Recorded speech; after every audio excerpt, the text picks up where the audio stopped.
Шымкент облысының мынау Қазығұрт ауданынан келдім.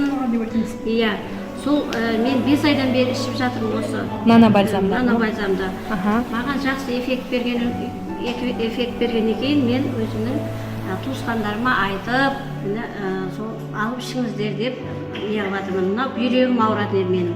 Сол бүйрегімді 2013-те екеуінде операция қылдырғанмын.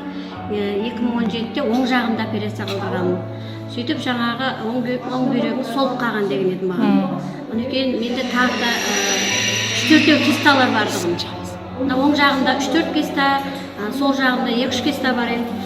Сол енді мен 5 айдан бері шығатын, әнекүн мен жаңағы ОЗ-ға түстім. ОЗ-ға түскенде жаңағы оң жағындағы бүйрегім сол жағымен теңеліп қалыпты. Иә, өсіпті. Содан кейін менің кисталарым размерлері кішірейген.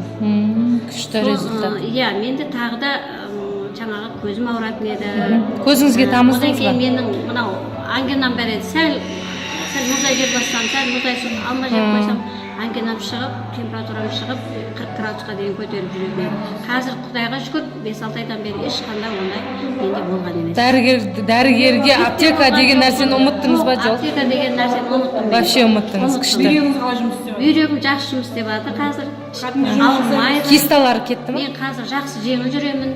Азанда тұрамын, намазымды оқимын. Бұрын бүйрегіңіз ауырғанда шаршайтын ба едіңіз?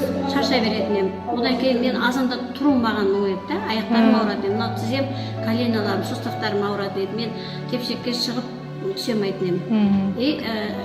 Суставтарым да жоқ болып кетті менің ауырғаны. Қазір жүгіріп шығып түсемін. Құдайға шүкір міне. Күшті, керемет результат. Алып ішіңіздер. Рахмет, күшті результат.